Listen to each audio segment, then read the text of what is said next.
Кунбултер, где был всем? Здесь добрый день, дорогие друзья, товарищи, приглашенные. К нам приехали гости Чувашии из города Чебоксары. Я сейчас их представлю. К нам приехала Васильева Таисия Михайловна, кандидат педагогических наук, доцент Чувашского государственного института культуры и искусств, завкафедры художественного творчества, заслуженной работы Чувашской республики. Интервью дает?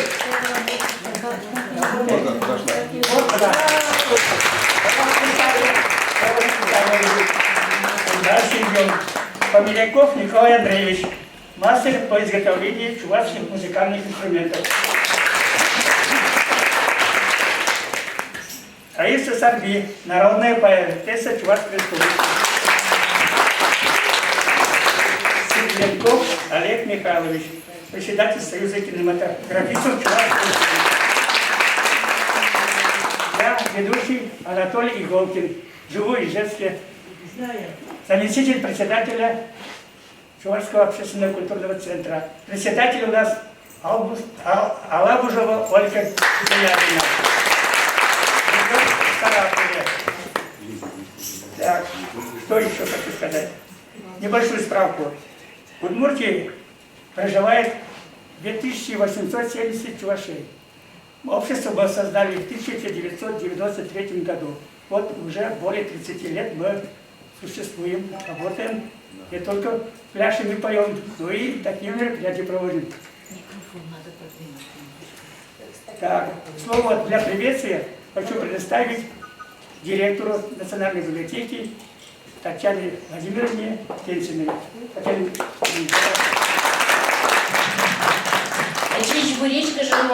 Добрый день, дорогие друзья, уважаемый Анатолий Леонидович, уважаемые гости из Чувашии, уважаемые наши читатели и партнеры.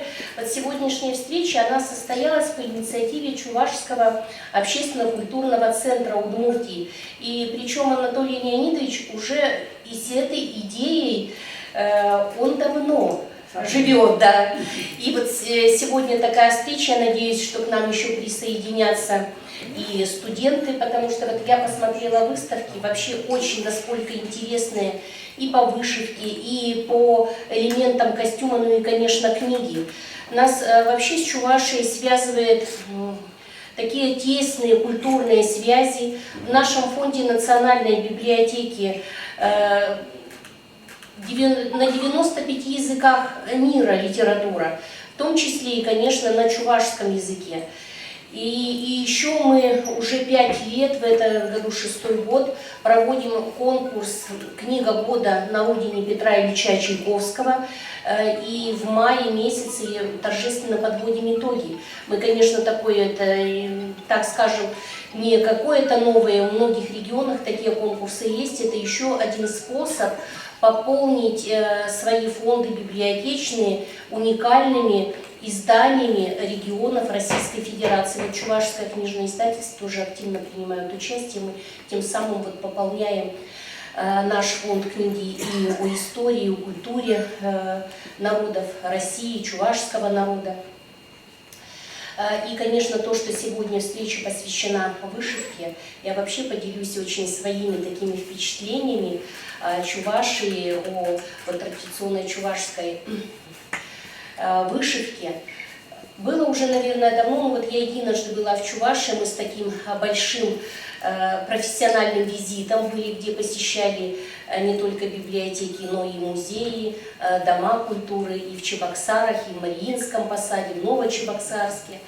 И я настолько восхищена была и гостеприимством, и тем, как работают наши коллеги в Чувашской республике. Ну и, конечно, наверное, на меня особое впечатление произвел вот этот небольшой уютный город Мариинский посад с своим спуском к Волге, и когда, как нам рассказывали, насколько вот этот традиционный национальный чувашский костюм сыграл огромную роль вот в посещении Екатерины II, когда она поняла, что какое впечатление действительно это такие красивые чувашские женщины в таких роскошных нарядах.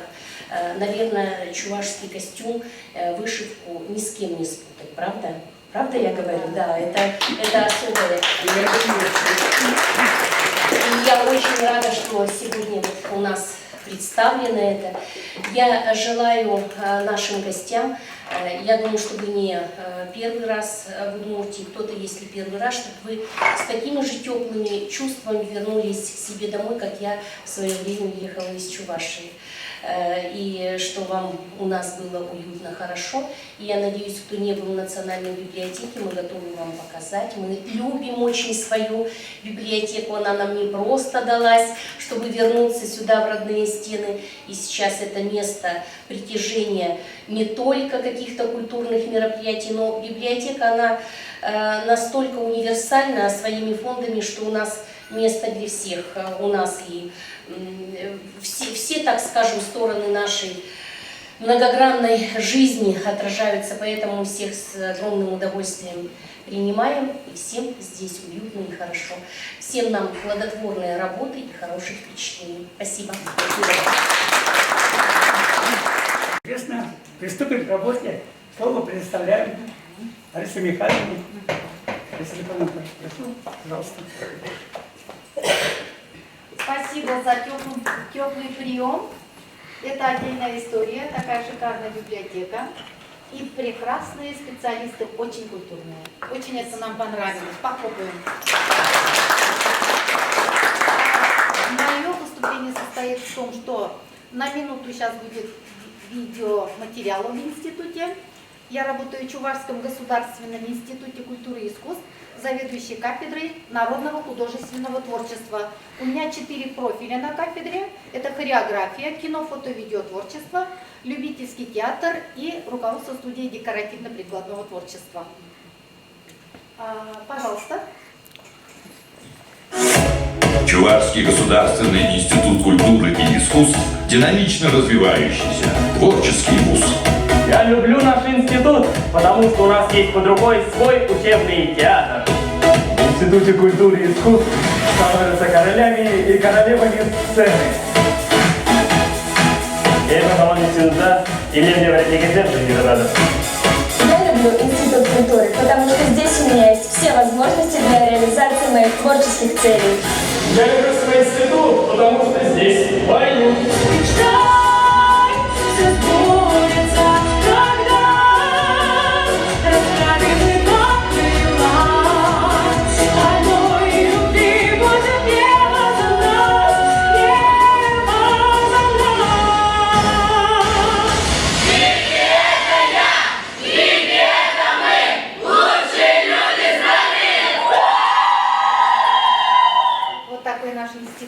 Самый творческий, единственный в России, он Чувашский государственный институт региональный. А еще одно видео, это по кафедре, по нашей кафедре, можно?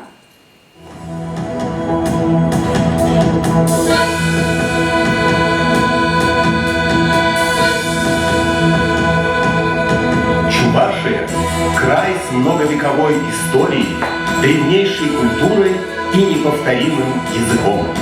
Здесь мозаично переплетаются тюркская, финно-угорская и славянская культуры. Здесь добрый и хлебосольный народ, сохранивший до наших дней уникальное духовное богатство. Искусство Чувашии неповторимо и многогранно. В нем сочетаются богатое устное народное творчество, хореография, песнопение, обрядовая культура, вышивка и удивительная национальная одежда. Чувашский край – жемчужина России. С глубоким почтением к вам. Капал Тавафар.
прикоснулись к чувашской.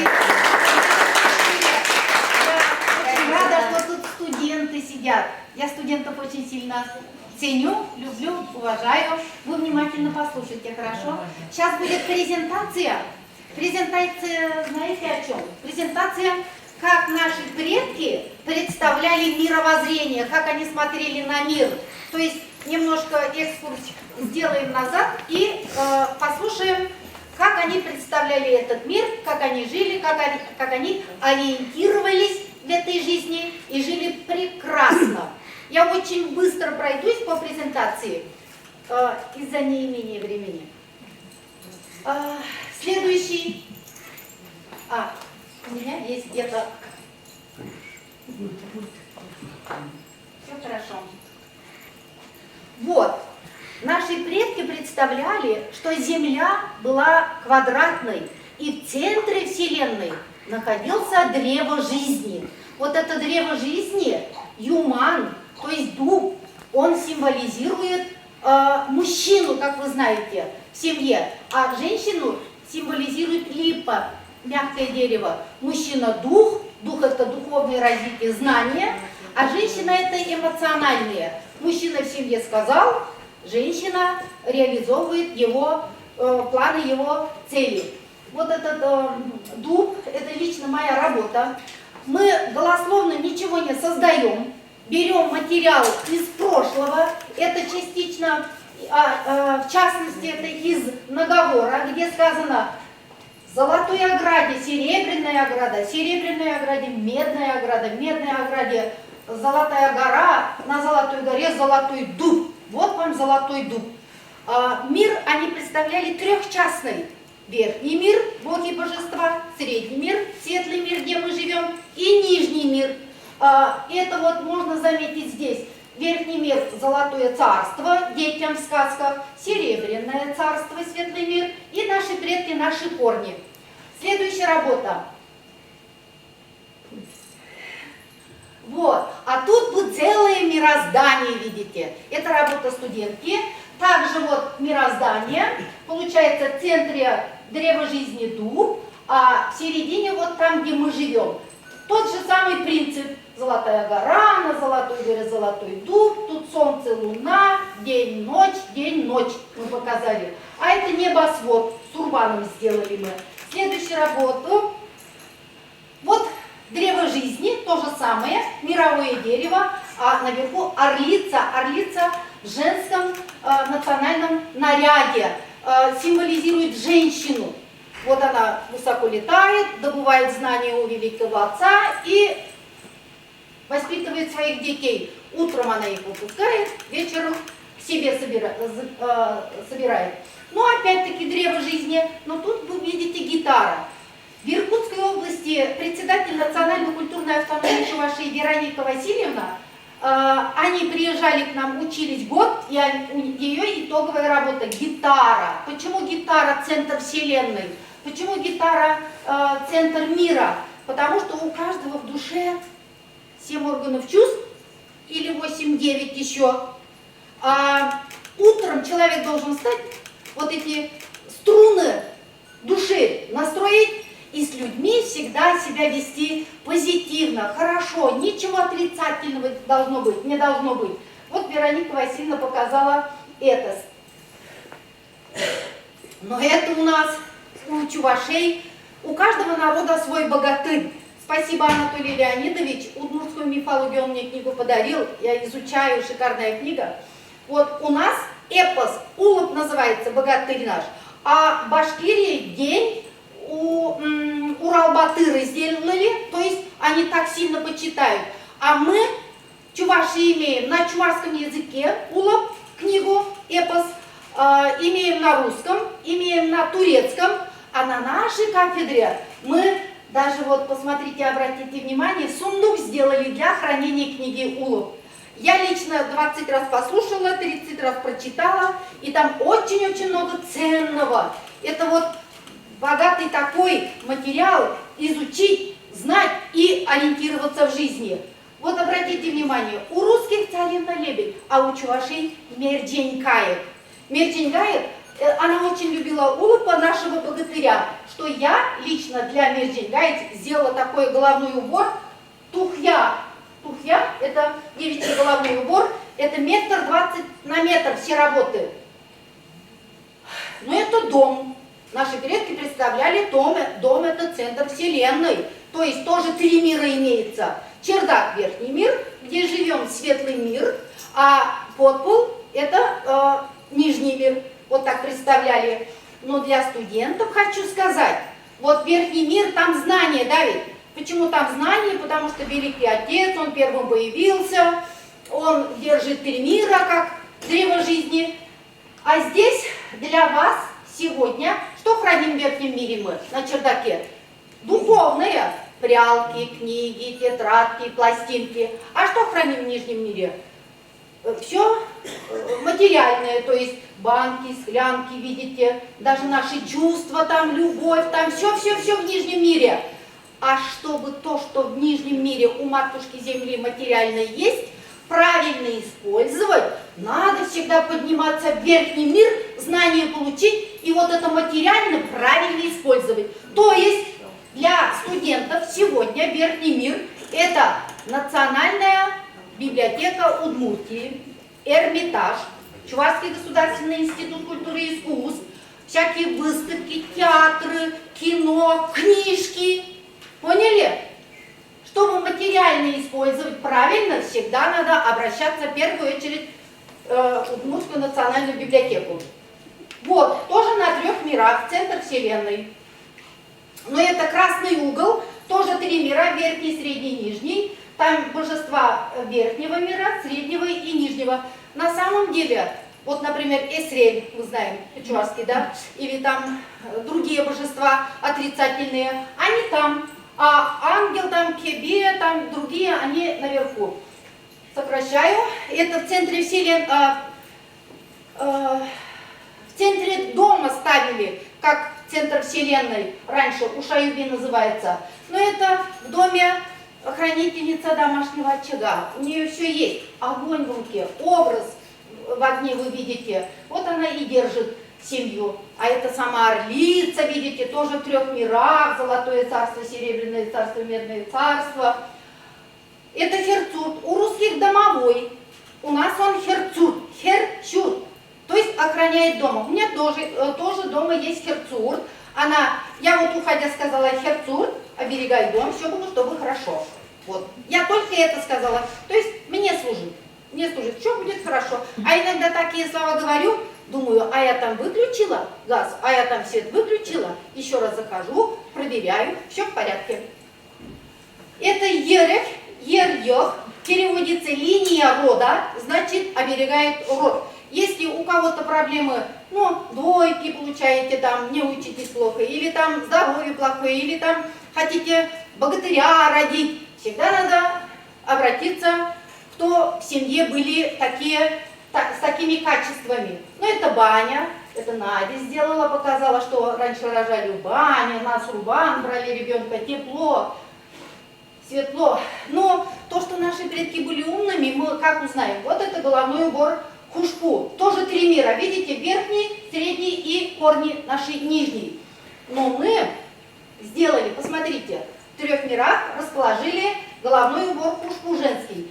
А эти линии показывают квадрат, то есть наши предки представляли Землю квадратной, центр Вселенной. Но вот центр Вселенной, несколько раз сказала, вот каждый человек может быть центром Вселенной. Вот я сейчас центр Вселенной. Я должна вам доступно рассказать, хорошо рассказать, понятно рассказать. То есть каждый из нас на своем месте должен быть центром Вселенной. Вот тухья, головной убор, тоже 3 мира, шишак верхний, вот эта часть средний мир, а то, что висит уже всегда, это корни наши. Раньше делали пластинку сюда, в шульгеме, потом парный есть, естественно, наши предки представляли, что Земля Вселенная трехчастная, вот, пожалуйста, 3-частный мир вам. Я хочу сказать, для кого это такое большое шульгеме нагрудное украшение? У нас есть там батюшка, у нас тут матушка Земля. Вот для матушки Земли благодарность, а вам на радость. Вот это тоже моя работа. Но чем занимаемся на кафедре. Вот вам Шульгеми маленький, вот вам Шульгеми большой, 1,20 м. Для кого? Богатыри большими были, улов 1,20 м высоты. Вот. А у улупа есть мама, чегеч, ласточка, она тоже была, как великан, большая. Вот это для чегеч. И потом через компьютер, через программу студенты знают, пропустили, и для себя это сделала. Эту работу вы сегодня увидите. Я на вас, студенты, одену, вы покажете нам. Ну, это Пухча, головной убор. Вот вам нарисовал Николай Михайлович Болтаев, заслуженный художник Чувашской Республики, на моей кафедре работает, это его жена, он нарисовал. А потом Раиса Михайловна, сделай, пожалуйста. Ну, сделала. Тоже оденем, покажем.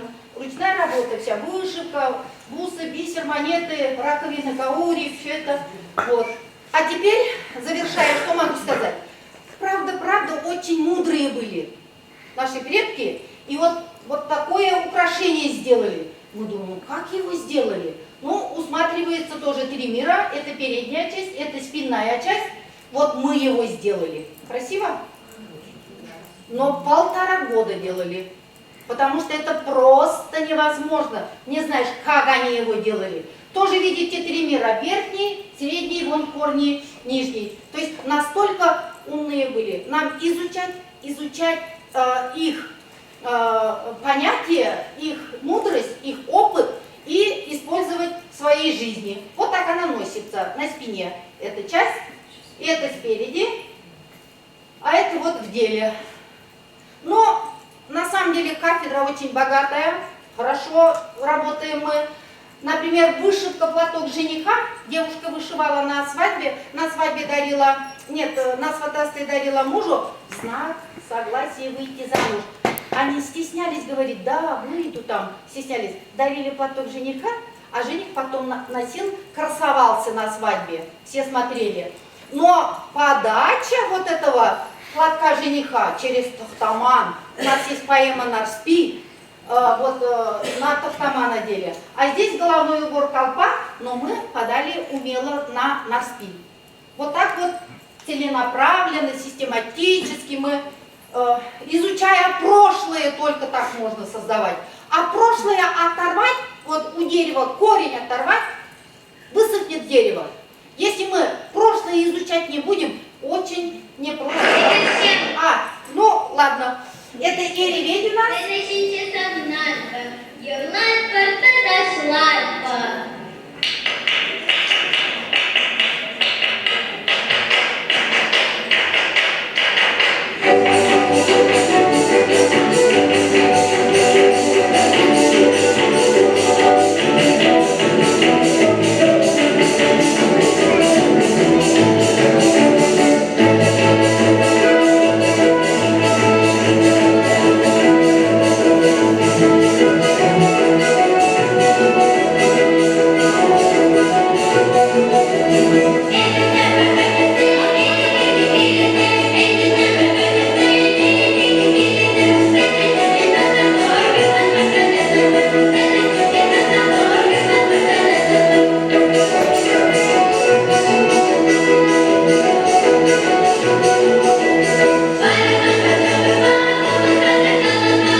ансамбль музыкальных инструментов.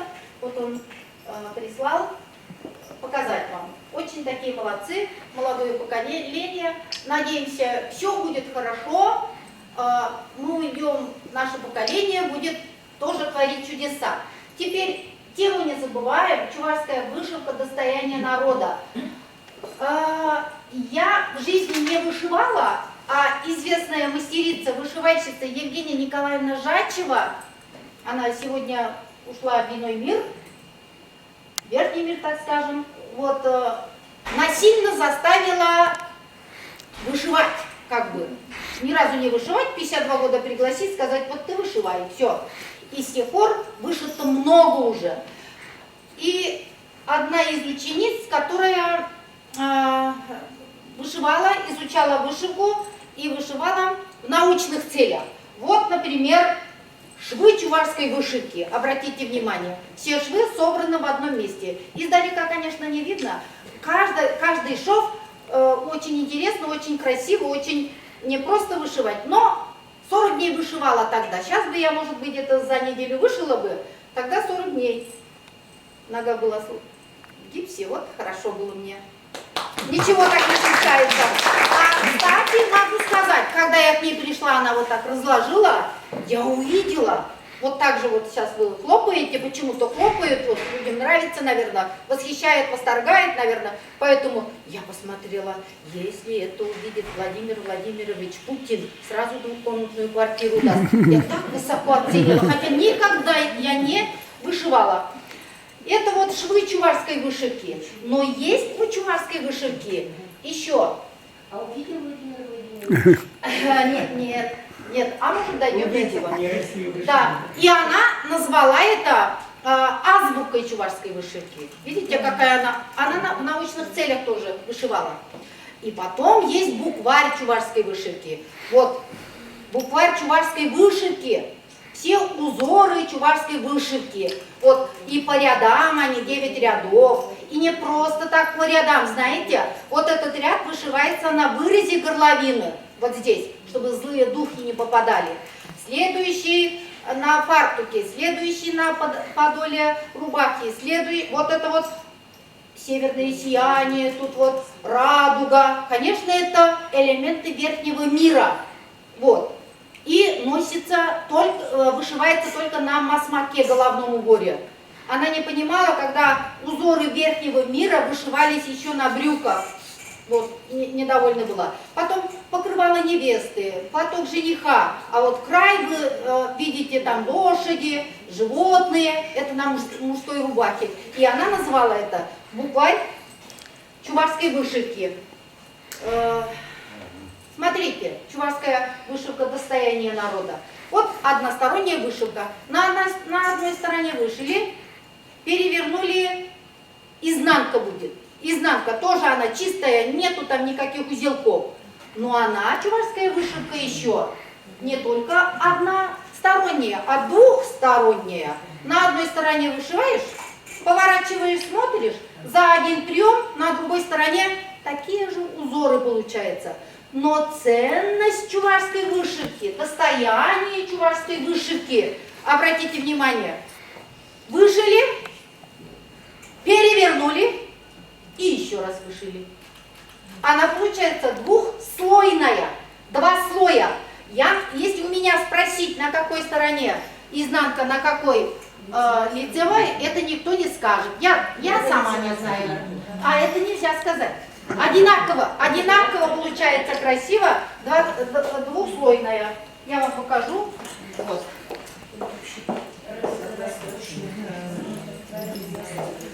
Вот.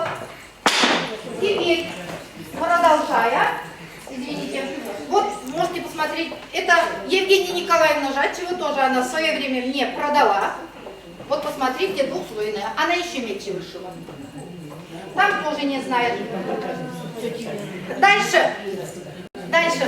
У нас студентов мальчиков нету, да, только девочки? Только девочки, ну ладно, хорошо. Вот вам платок жениха. Подойдите сюда кто-нибудь. Идите сюда. Идите. Ага, вот смотрите, вот так носили его. А тут обратите внимание, Петров, Иванов, Сидоров раньше не было. Ну, Евгения Николаевна так говорила. Были родовые знаки, сидите, не уходите. Родовые знаки были, то есть знак невесты, если, а тут другой знак, видно же, да? Знак жениха, Петров, Иванов, Сидоров не было, родовые знаки вышиты. Вот смотрите, и потом парень красовался на свадьбе, вот здесь пришивался, тут пришивался, тут пришивался, и пройдитесь чуть-чуть. И вот так он носил. А это... Пока стойте здесь. А вот это вот, как вы думаете, что такое это? Простыня. Простыня, не простыня. Не скатерть. Кто скажет? Платок невесты. Вот кто-то сказал платок невесты, но у нас чуть-чуть по-другому называется пергенджик. Пергенджик это покрывало невесты. Но сегодня это что? Это тогда было пергенджик. Фата. Вот такая фата была, девочки. Идите кто-нибудь, пожалуйста. Идите вот с краю. Вот идите. Идите. Нет, девушка пусть идет. Вот уже пришла. Вот уже пришла. Вот. Держи-ка. Вот отсюда. Вот так. Вот так. И мы слышали плач невесты. Слышали, да? Плач невесты слышали. Присаживайся. Все-таки я девушку попрошу в том плане. Я хочу показать, как одевается. Девушка, подойдите. Вот кто там вставала? Девушек нет. Кто уже вставал? Нет. Иди. На девушку надо. На девушку надо. Есть все-таки девушки. На вас еще оденем. Вы не переживайте. На всех оденем. Мы же оденем. И это тухья. Девичий головной убор тухья. Вот так одевается. Ой, как красиво. Вот как красиво. И она вот так. Вот. Красота, конечно. У нас же тема такая. Чувашская вышивка — достояние народа. Сейчас, зацепилась. Вот теперь туда цепляется. Вот так. Вот так она. Шишак вот так виднелся. Держи. Руку отсюда и руку отсюда. Давай, тоже пройдись нам, покажи. Пусть рисунок посмотрит. Гляньте, какой рисунок красивый. Очень богатый рисунок. Вот так. А потом она вот так открывала. Я помню, в детстве вот так открывала. Вот так. Держи. Ой, как красиво. Вот это красота, да.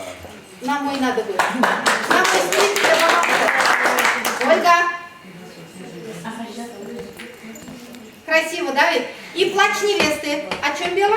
Морспи. О чем пела девушка?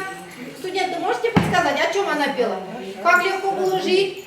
Девушка, что предстоит, трудные дни предстоят замужеством, да? Много дел надо уметь делать. Вот такая красота. Спасибо. Сейчас же не плачет. Ага. И сними, сама сними. А теперь, все равно хотите, не хотите, хотя бы 7 девушек мне надо. Девушки, идите. Самые красивые покажу сейчас. И завершим. И я завершаю. 7 человек активно подойдите, приблизительно как я. Будьте активны. Девушки пусть подойдут. Девушки молодые. Девушки надо молодые. Ну пусть, раз у человека сильное желание, пусть вышло. Давай, одевай сразу. Сразу одевай снизу. Так, одевай. Еще одну надо делать. Вот еще одевай. Сами одевайте. Будьте активными такими. Вот.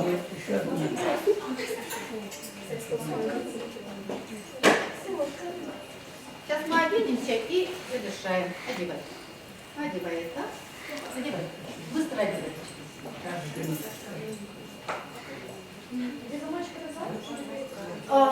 Это перед. Это перед. Вот еще. Девочки оденут сейчас. Ты оденешь, держи.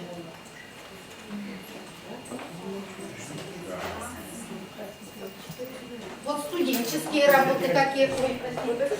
Вот студенческие работы какие. Студенческие работы вручную вышивали. Это на канве вышивается так. Смотрите, как у Сарби. Красиво. Давай, одевай.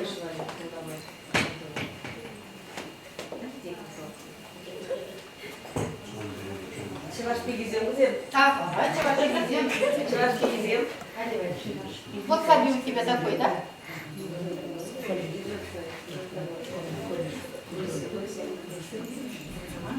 Вот так одевайте. Говорят, нельзя без пояса. Это я учла, поэтому давайте. Вот смотрите, это яргоч называется. Это моя вышивка.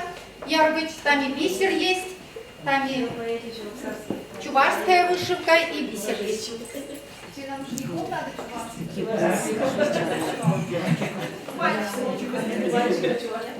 Мальчика нет туда, на мальчика тоже одели бы. Сейчас найдем. Проходите, в центр проходите, девочки. Давайте всем завяжем. Иди, тебе тоже завяжем. Никто не сказал, не одену, да ведь? Это очень хорошо. Головные уборы тоже одеты.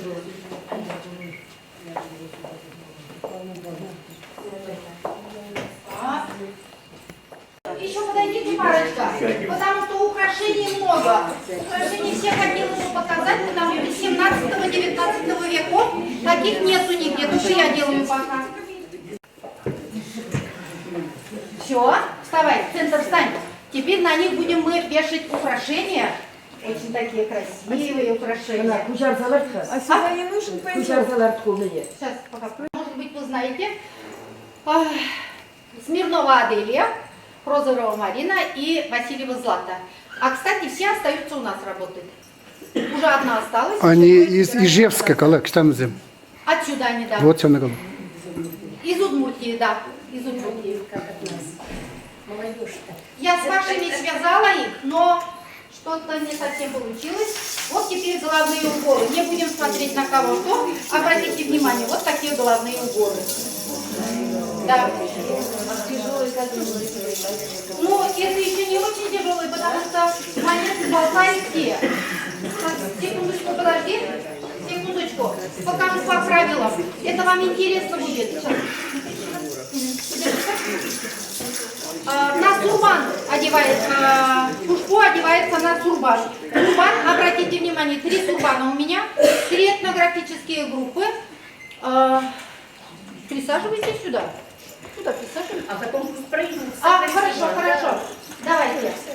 3 этнографические группы, низовые, средненизовые и верховые. Не совсем все мы тут соблюдали, но я сейчас бегло только покажу.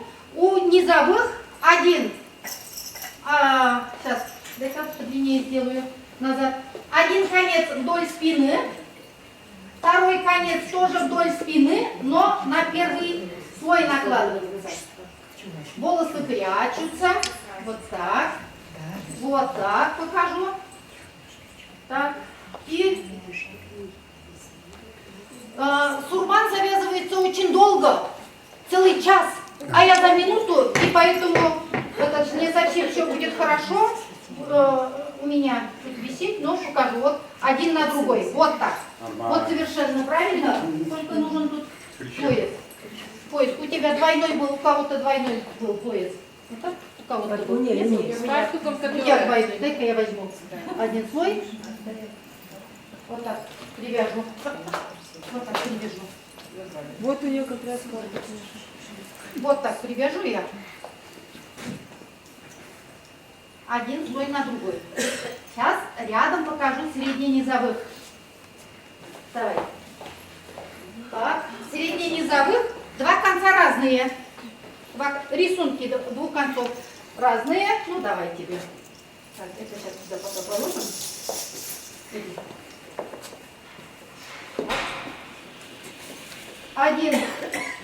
Один край идет. Один край идет вот вдоль спины. Вот так. Вот так. А второй слой идет на правое плечо. Вот он. Вот.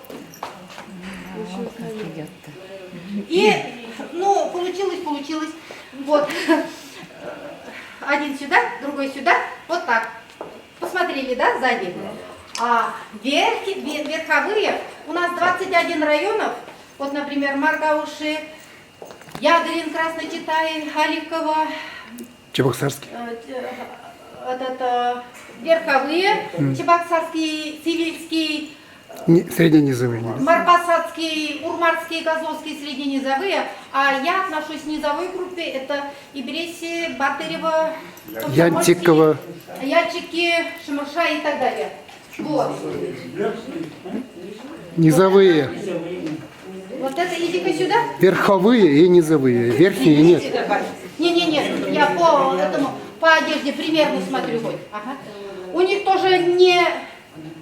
Вот смотрите, какая красота. Здесь как шарфик, а здесь складывается сзади. Складывается. Конечно, волосы должны быть убранными, вы знаете. И аккуратно вот так. Так, это вот так, а это вот так. Давайте правильно покажу. Вот так. Сейчас. Прям завяжу правильно. Вот так. Тоже красиво, скажите? Вот так завязывается. А как с подбородка-то не будет падать? А? А здесь масмак проходит, вот, как радуга, верхний мир. Вот так проходит. Все. Теперь покажу сейчас украшения. Мы их затягивали так, что девушка только так могла ходить прямо. А кубик все время. Которые в последнее Как время потом мы уже делаем. худые Вот. стали. Смотрите, какая красота. Целый год делал. Но не одну, уже 5. Потому что один раз, когда делаешь уже много раз. Вот. Раковины каури, видите вы, да? Ну, естественно, это сейчас имитация. Когда-то из-за границы приезжали, продавали, пока встань. Пока стоишь. Ну, давайте другой такой же сделаем пока. Вот такая другая, она немножко по-другому, видите. Каждая монета отдельно пришивается, украшается бисером, в данном случае бисером белым. И здесь хочу отметить, встань, иди-ка сюда. О, не, сама же. Вот сзади, обратите внимание, очень аккуратно они сделаны, ничего не висит, не торчит, все очень, да, и композиционно правильно, и по форме, и по цвету, все правильно. Вставайте. Все правильно сделано. Ну, у нас вот такие, это 17-19 веков, они были на другом цвете уже. Давай, разницы нету, уже сейчас где.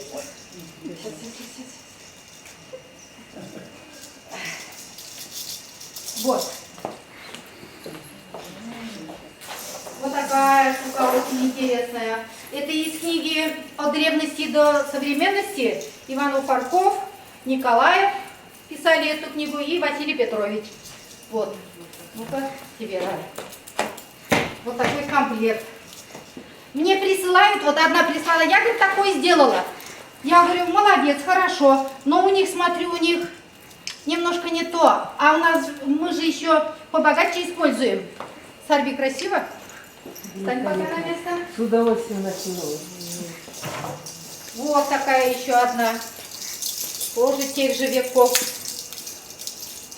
Так, это надо, видимо, прикрепить. Если минуточку подождите, прикрепим.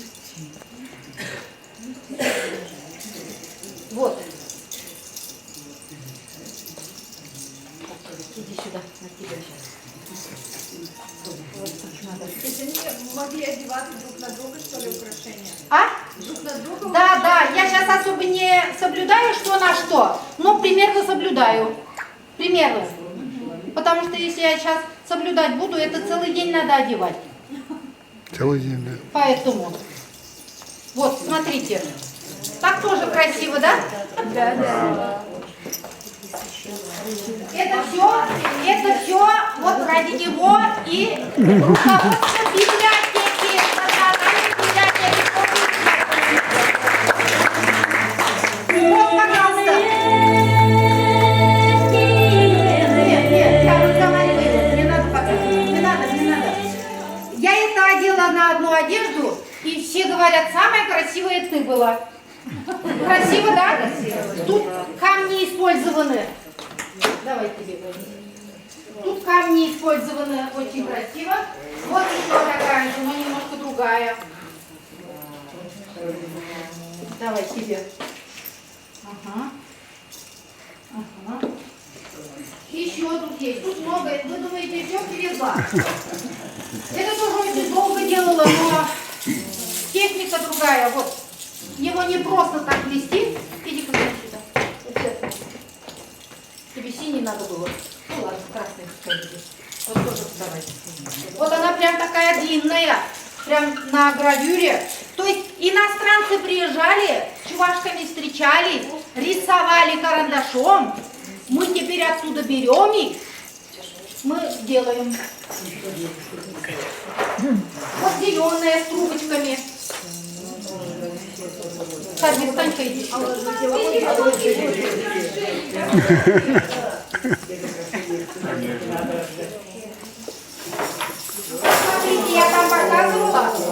я там показывала, это для чегесь. У по матери чегесь там большой, а это вот для нас. Кто оденется, вы Вон, и кимшневали, хренде. идите, подходит.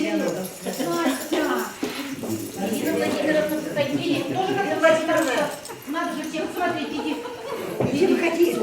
Вот так за ручки веду, они идут за мной всегда. Вот смотрите, какая красота.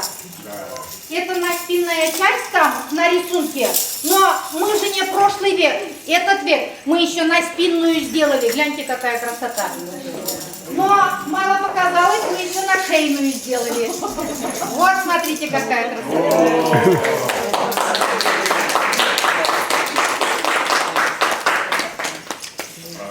Иди, руководство сходи, покажи, а то и мне.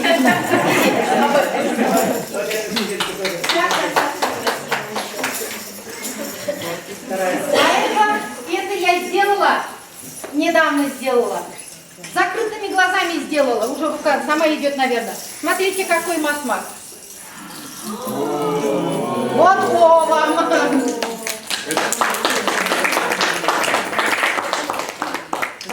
Держаться будет?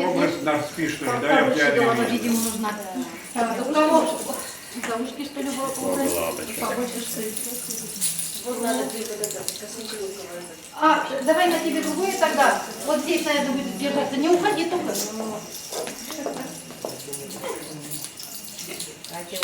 Это масмак такой. Обратите внимание, у них не только передняя часть красивая, у них задняя часть у всех аккуратно все сделано. Давай. Так, вот такая. Иди-ка сами сюда встань. Иди. Тебе надо. Вот как раз. Ко мне большой человек пришел. У наших предков зеленых не было, говорит. А я уже могу же, мы же знаем, откуда взяли. Я от древности до современности нашла, страницу быстренько пролистала, описание, все есть. О, даже такое есть. Кто-то, если не знает, это не значит, что не было. А когда вот глубоко изучаешь, все узнаешь. У них, вот завязки, у них оформлены не одинаково, у всех разные. Смотрите, какая красота.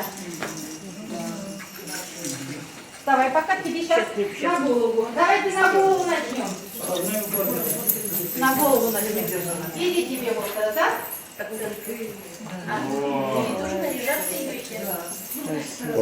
Ух, я это. Вот.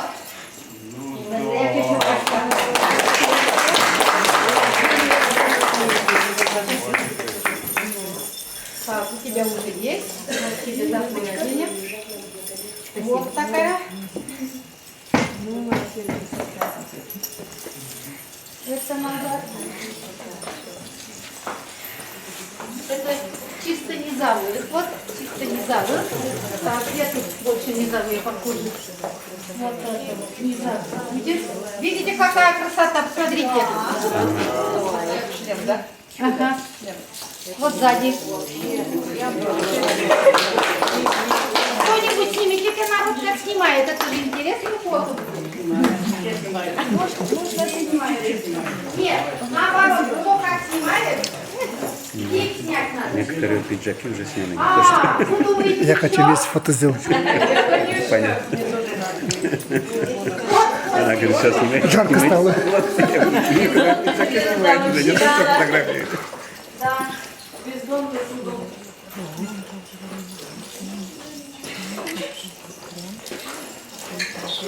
Давай-ка одень вот это. Одень. Мягкое, но тем не менее. Это все только для девушки, для юношей нет. Есть для юношей. Вот смотрите, какая пуча. Иди сюда. Так, у тебя сзади есть, да, сидеть? Вот смотрите, какая пуча. Это мы когда картошку собирали, мы одевали и бегали, да? Мешок одевали пополам, делали и бегали. А такие есть, оказывается, головные уборы. Иди с Катей рядом стань, я сейчас Таня, да? Не помню. Подержи-ка. Сейчас. Катя, повернись. Ах, у нас размала, ну-ка. Сейчас, подожди. Сейчас я все... Айда, чили я покладу туда. Ага,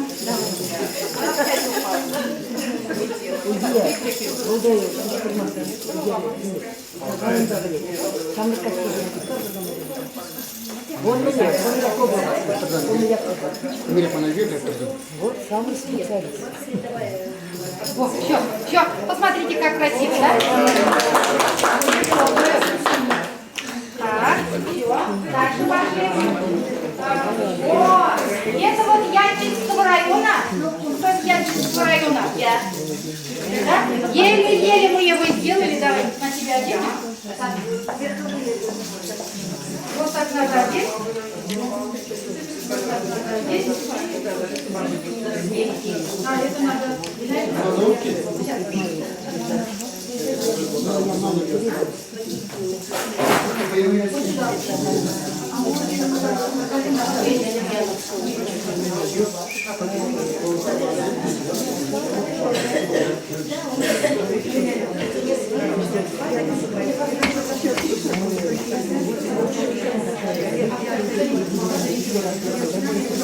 Вот посмотрите, и сзади, и спереди одинаково. Я его даже не представляла, как делать. Никак не представляла, как его делать, но все-таки сделали. Камера, да? Ой, козел ведет. Ага, так. Камера ведет. Сейчас порядок, ага. Вот это он оденет.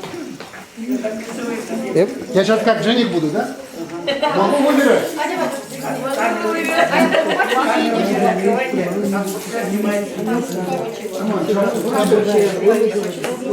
А?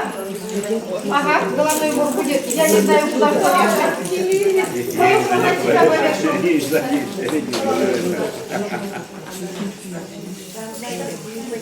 Кто хотел головной убор? Я хочу. Будет ли головной убор? О, посмотрите. Какая прелесть, да? Вот так она одевается. Вот так одевается.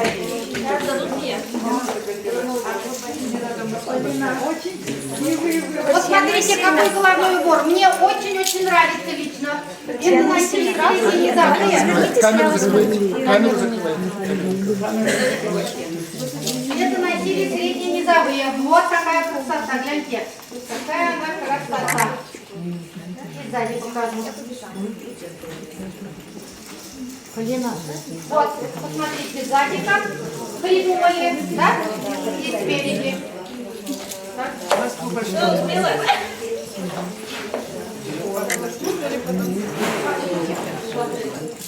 И на голову. Вот, это Олег Михайловна.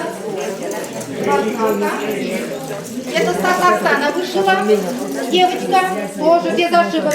Студенты вышивают без ошибок. С ошибками не могут они вышивать. Вот так.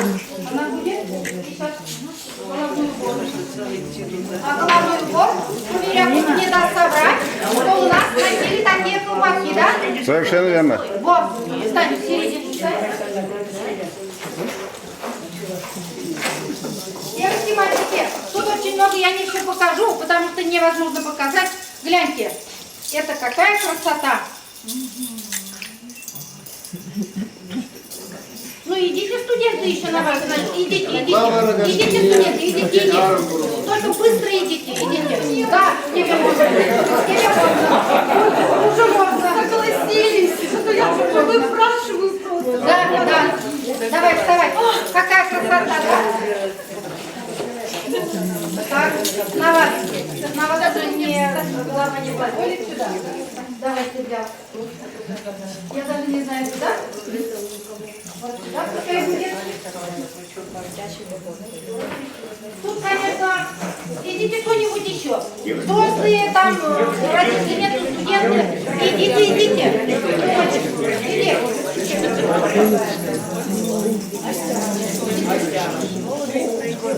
Вот смотрите, какая красота. И цвет чувашский. И цвет чувашский.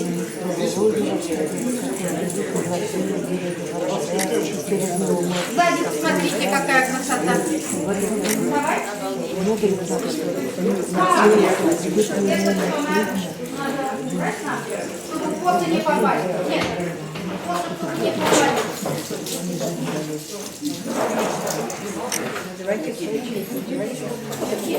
Вот смотрите, какая красота. Вот такая красота. У вас нет, то идите сюда. На вас. Таня Чернова, Таня. У меня финское ожерелье. Пусть будет. Натуральное. Пусть будет. Это не помешает. Камеру закрывайте. Вот такая красота. Давай.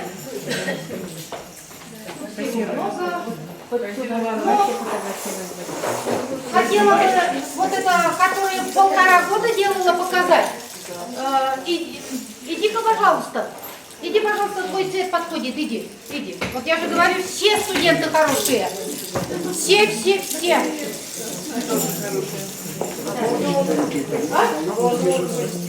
Воду попить? Подожди, сейчас снимаем уже. Теперь. Сейчас снимаем. А это пусть впереди будет. Вот, посмотрите сзади она как выглядит. Вот смотрите она как выглядит сзади. Как богато. А, это надо еще спереди на шею. Чтобы она не... Уважаемая Раиса Михайловна, я восхищена вашими работами, ваших студентов. Позвольте откланяться, потому что мне надо вот уйти, но я просто в восторге. Огромное вам спасибо вот за представление этой роскоши. Вот какая красота. Вот на самом деле это словами не выразить то восхищение, которое у меня от ваших работ. Вам спасибо. Идите руку хоть пожму. Хоть отливайте, будем знать. Будем знать. Подождите, давайте фото. Все встаньте, как кто может. Встаньте. Женщина, себя, пожалуйста, я сфотографирую. Девочки, идите сюда, поближе, да. Вот так впереди можно встать.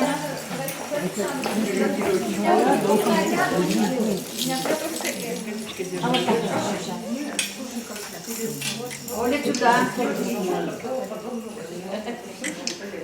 Оля, сюда. Для нас что-нибудь будет? Нет, пойдем. Сарби, иди-ка сиди. А можно заказать? Я 5 раз уже поднимаюсь. Все равно. Ну, что тогда, хорошо? Мне тоже один.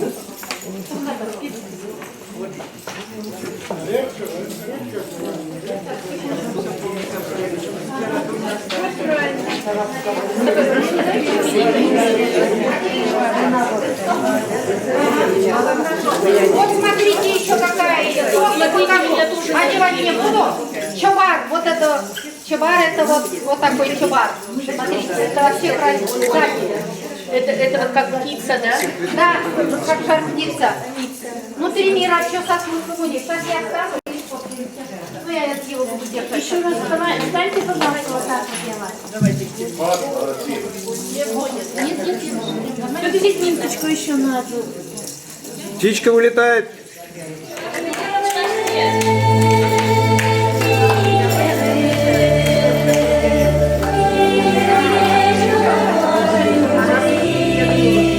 Все пойте.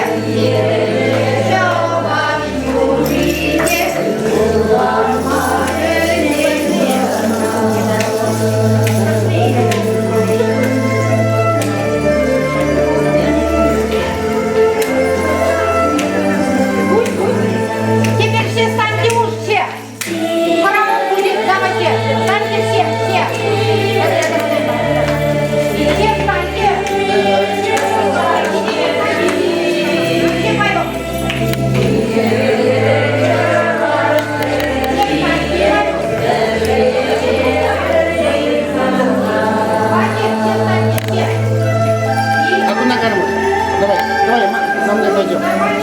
За мной.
Ну все,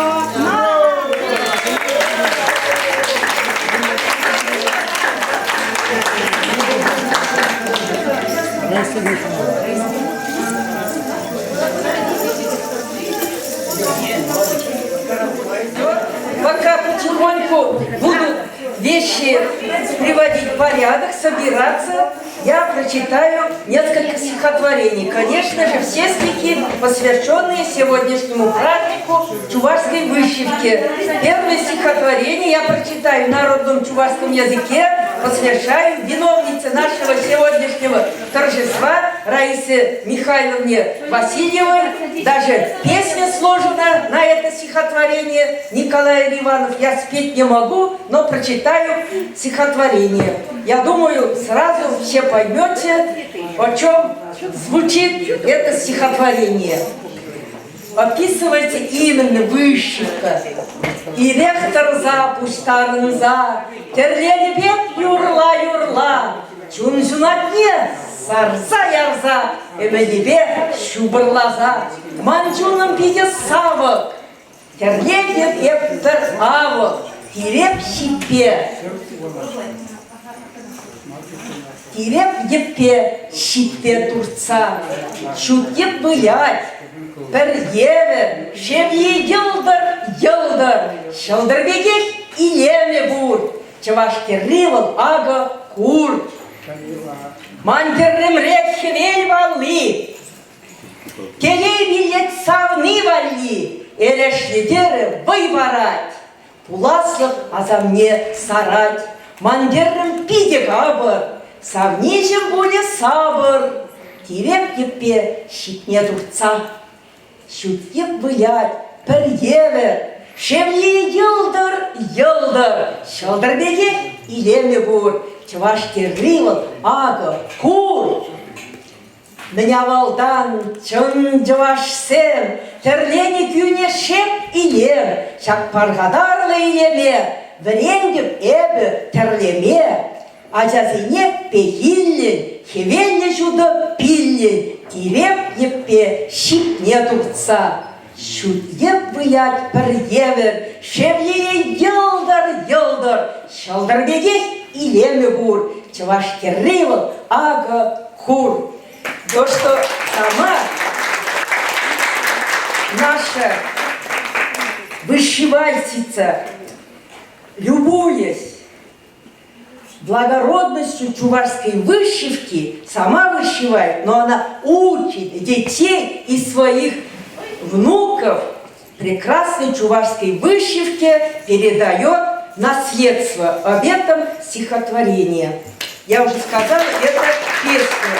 И еще хочу я о чувашских наших прекрасных женщинах, которых наши научные миры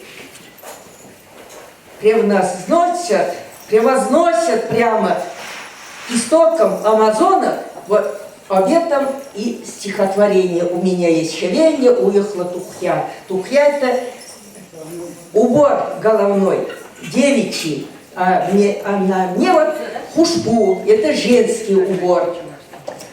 Я думаю, это стихотворение нашим чувашским женщинам очень понравится, потому что как раз их энергия, их духовная сила, их красота, их уборы в этом стихотворении как раз восхваляется. Хевелле уехала тухья, ел-ел сидеть хербузинде, кабрланза вайядукса, юрлат пиге воевузинде, ташлат пиге, ужаухса, хватловой ун кузинде.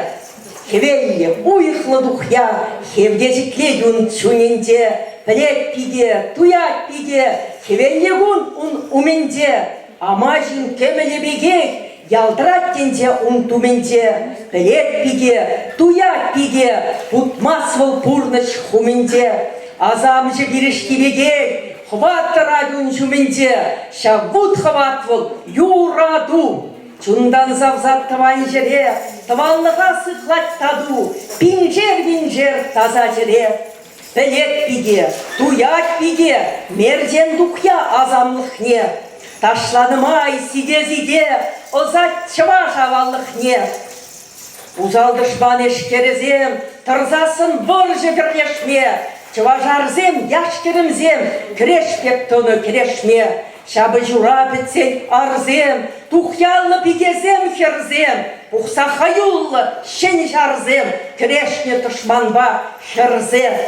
Чук парынман жабы жура, чыважын паттыр херезем, Пурнашыға юрадура, керлеші ұлттын терезем, қаваллы үш терезем, мұқтар күреші қалыға, амадивек күгірезем, шардашы пұр тавралыға, сықлашы паттыр бігезем, шүреші ағышпек ұтса, ширашы шөнгене кезем, шен жылдырзем чунра жұтса, Хевелле уехала духья, делдырдадать хербужинде, азамлы, азымлы духья, хубат чердеть, чуваш сенде.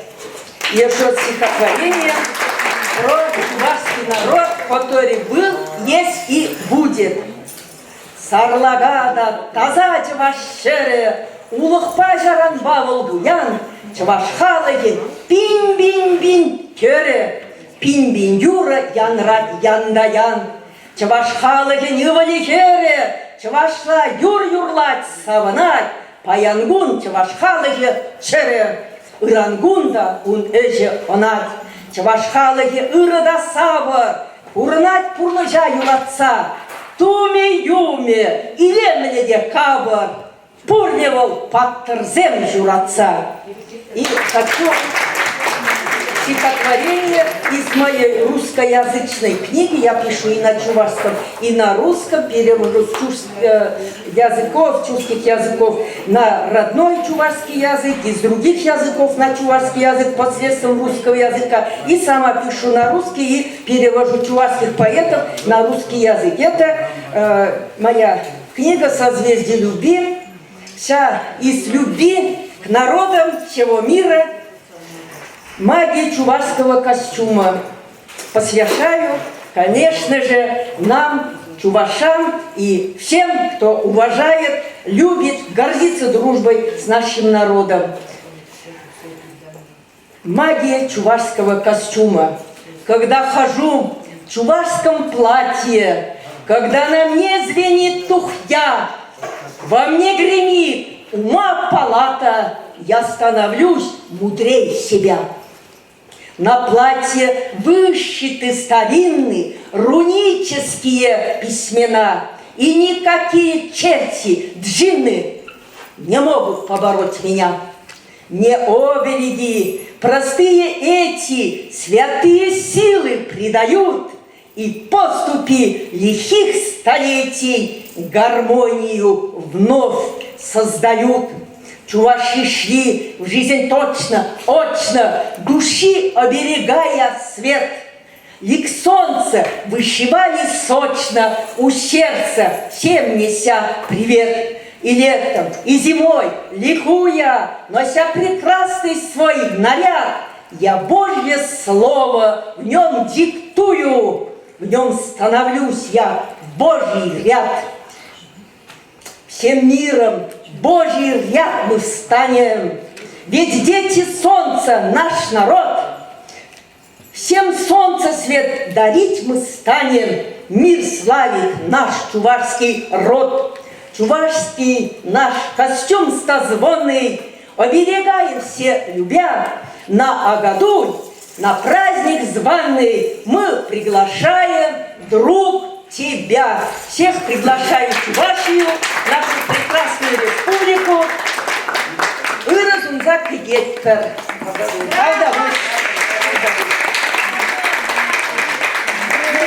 Я хочу здесь приветствовать мою давнишнюю подругу, очень талантливую поэтессу удмуртскую Татьяну Чернову. Мы переводили друг друга, уважаем, и я очень рада, что она пришла на этот праздник. Я вот ей все мои русскоязычные книжки подарила.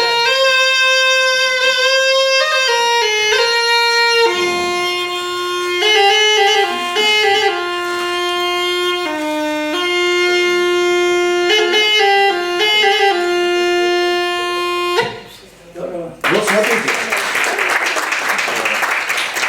я специально подольше сыграл, для того, чтобы показать, когда играешь на таких инструментах, во-первых, легкие очень хорошо сильно накачиваются, и человек даже не болеет, и ему даже ковид не страшен. Легкие развиваются хорошо.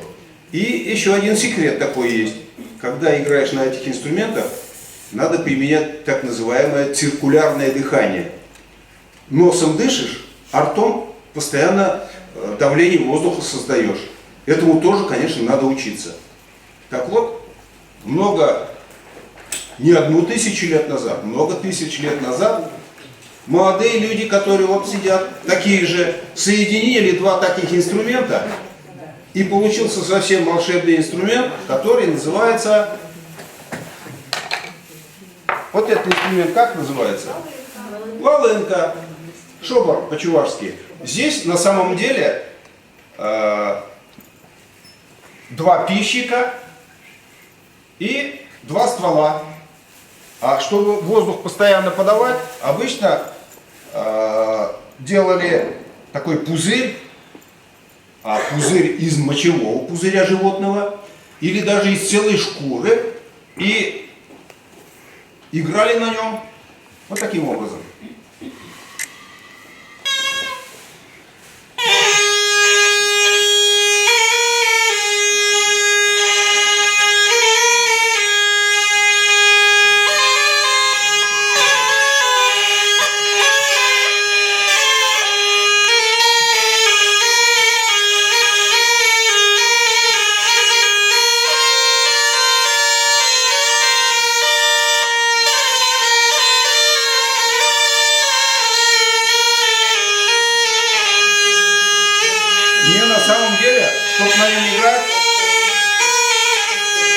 Даже сам пузырь не нужен. Можно вытащить вот так вот, когда легкие накачаны, и играть без него.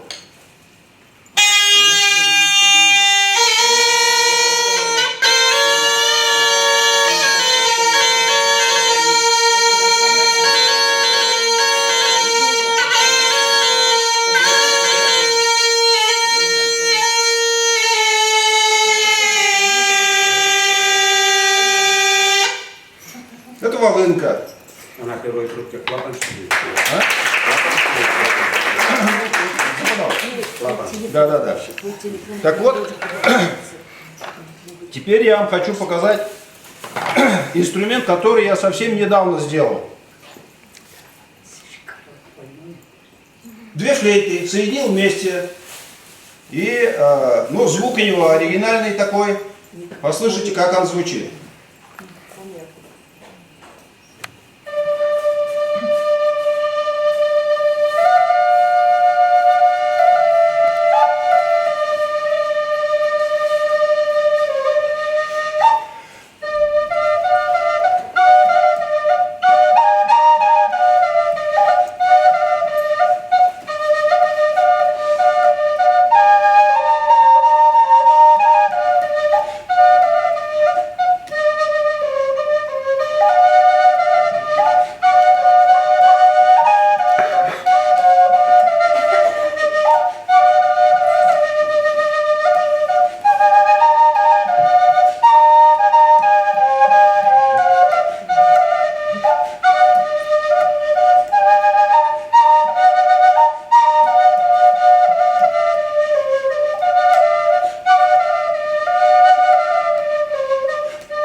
Нет предела изобретению человечества. Я обращаюсь к молодым людям, чтобы вы приобщались не только в мир красоты, мир одежды, что очень, конечно, немаловажно для вас, для молодых, особенно для девочек, но и в мир звуков, в мир древних звуков, которые тоже завораживают.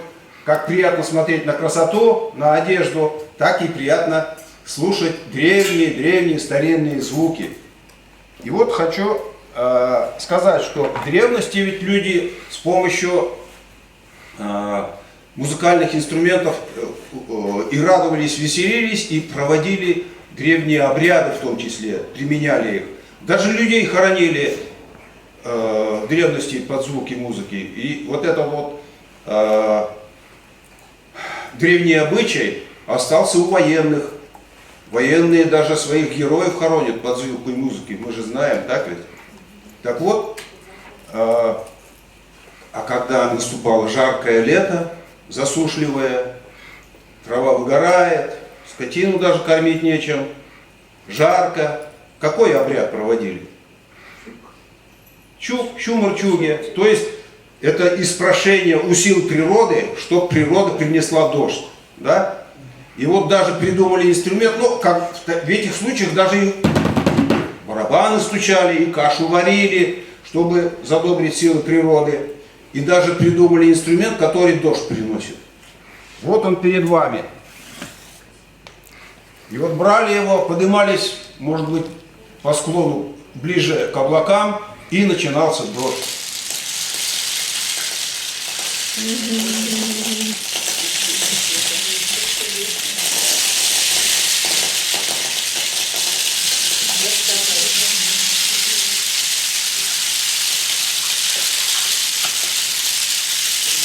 Но этот инструмент вошел уже в фольклор под названием, как музыкальный инструмент, маракас. Знаете, наверное, вот так вот играют.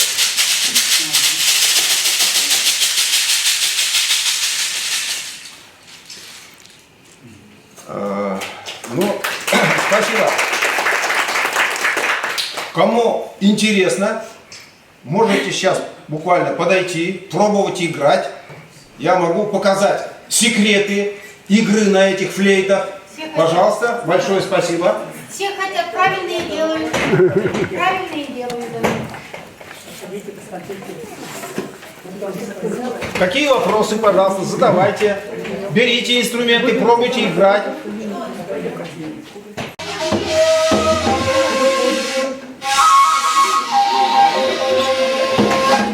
Это башкирский курай. Так. Да.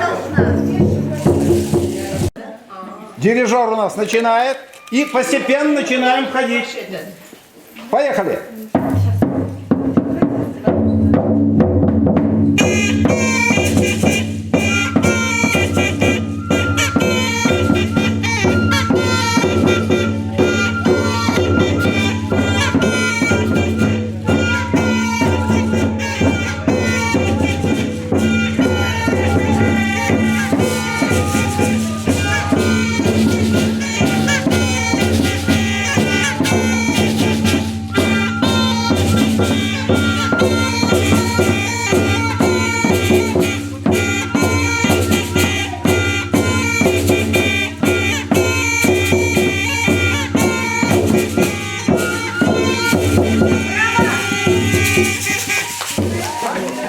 Ольга, Юлия, Ирина.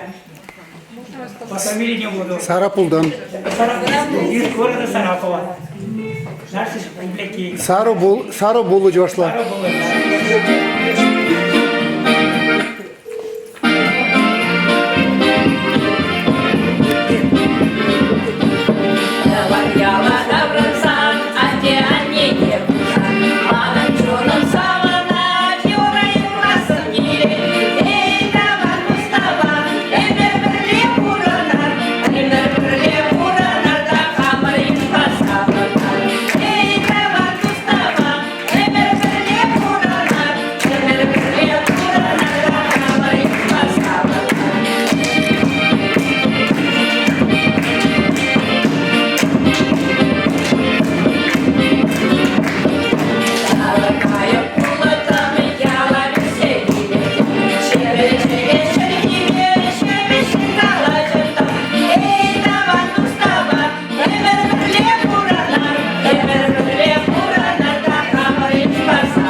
Вот сейчас заканчиваем.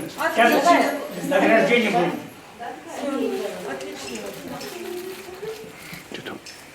Все? Все. Спасибо, спасибо.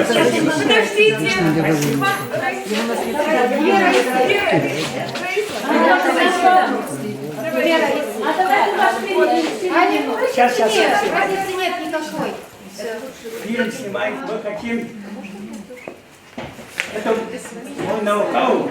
Чтобы 4 благодарности не сделать, я одной рамке, 4 подписи, 4 тут министра. Это приготовил Министерство культуры Удмуртской Республики, Министерство национальной политики, бюджетное учреждение Удмуртской Республики, Дом дружбы народов, Удмуртская республиканская общественная организация, Чувашский национальный центр выражает благодарность Чувашскому государственному институту культуры и искусства, ректора Баскакова, завкафедры народного художественного творчества, кандидата педагогических наук, доцент Васильева Раиса Михайловна, за проведение научно-практических конференций и выставки на профессиональном уровне. Конференция называется «Чувашская выставка состояния народа» в Удмуртской республике. Тут министр культуры Соловьев подписал, министр национальной политики Петров, директор Дома дружбы Шахтина и наше общество. Получаем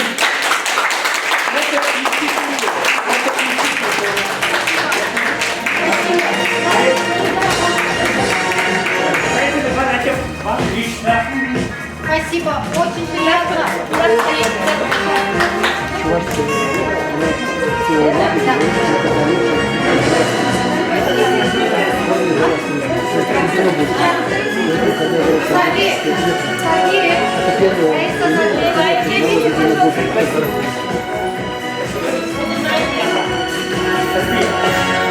Когда мы были на Северном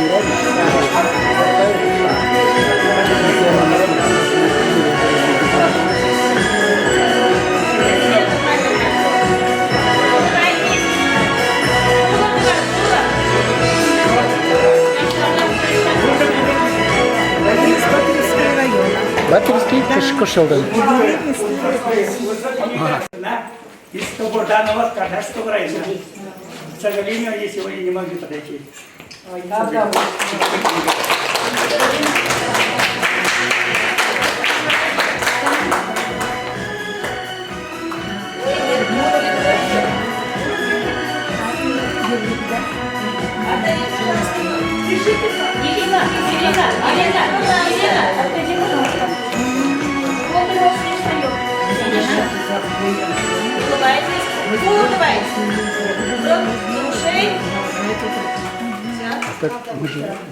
Николай Андреевич, вам также грамота и ребенок.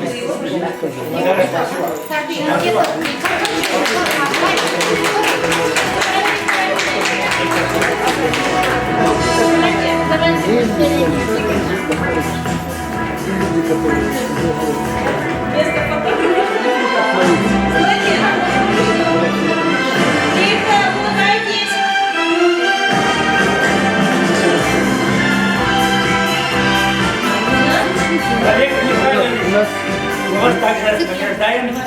И вы от Удмуртии, достопримечательности Родникового края.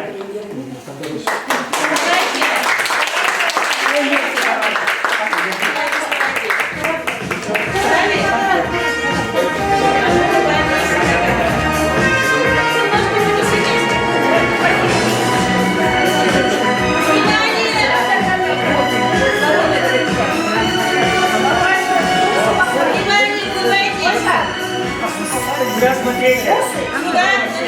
Давай.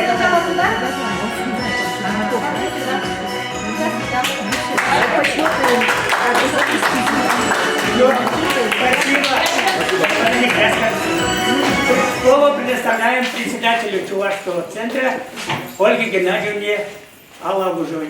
Сейчас я тоже вручу. Сейчас, подождите. Ольга скажет. Дорогие гости из Чувашии, я сердечно вас поздравляю от Чувашского общества Удмуртии Прямо мы очень рады, что вы в гости. Вы нам предоставили возможность познакомиться уникальными произведениями Чувашии. Мы очень рады, очень благодарны вас. Тавда Бош.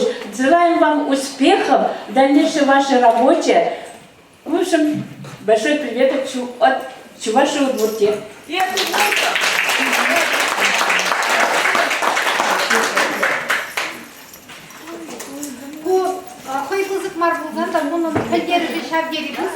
Я говорю, студенты, эта книга, если она маленькая, это не значит, что она не ценная. Она очень ценная. Вот открываешь эту книгу, и там технологии изготовления чувашского национального головного убора тухья. Тухья это девичий. Тут вот какое многообразие, разнообразие. А потом обратите внимание, как она изготавливается прям от начала до конца. Видите, выкройки идут по образу и подобию. Вы можете пособие у себя сделать, потому что там все пошагово, по рядам. Вот она увеличивается по рядам, все по рядам, и в конце рождается чувашский девичий головной убор тухья. И орнаменты тут есть, схемы, бисероплетения, и в конце вот такая красивая тухья на девушке. Вот это очень ценная книга Анатолий Леонидович. Сейчас иду.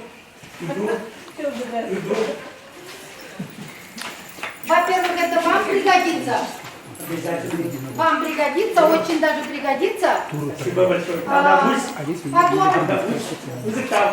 директору библиотеки обязательно это пригодится. Потом здесь у нас есть представитель Золотухина Надежда Татьяна Васильевна, да? Это студенты с вами, да? Вот подойдите, для вас пригодится, девочки. Каждый себе можете по образу и подобию создать. Она очень ценная книга. Вот. То, что студенты это очень хорошо, они вместо нас остаются, они, вот вы примерно приблизительно увидели, как надо жить, как надо быть, как надо дружить, как надо создавать, как надо познавать и показывать во взрослом состоянии. Я надеюсь, наше вот отношение взрослых вам совсем по душе, да? Студентам показывает, и девочкам, которые наши вот земляки тут сидят, тоже похлопаем. Молодцы, очень большое удовольствие получили сегодня. Отдельное спасибо, конечно, Анатолию Леонидовичу. Он уже у нас в гостях, и у ректора был, и у меня был. Бывает, целыми днями сидит, бывает на конференции с друзьями приходит. У него друзья очень достойные. Я возьму руку. И очень большое спасибо, что пригласили. Все очень хорошо. Спасибо. У нас есть от Кенгинегине, тогда хамын Кенегине, хамын уйрым автобус билетский дек, хайрам мамбада бумагу гарады. Она популярна.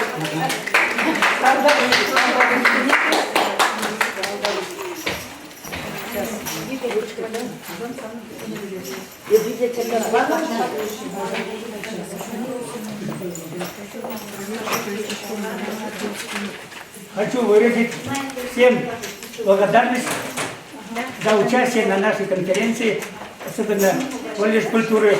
Я был очень рад сарафчанам, делегации из Чебоксар. Все, кто присутствовал, спасибо, низкий поклон.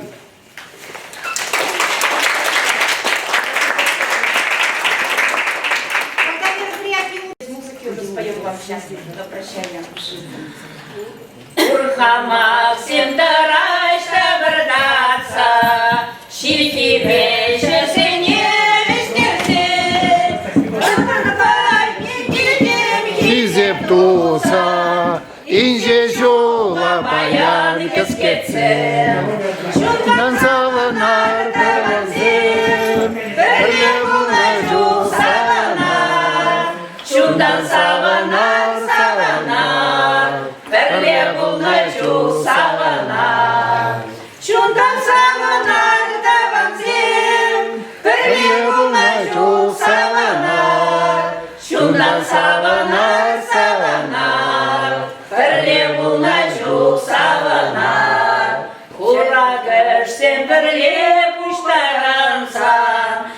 чуначе сенкая чиреге, тован батни тован пуштаранзан, камалана ярамилее. Тован батни тован пуштаранзан, камалана ярамилее. Чунда саванар таванзен, перле булначу саванар. Чундан саванар саванар, перле булначу саванар. Чундан саванар таванзен, перле булначу саванар. Чундан саванар саванар, перле булначу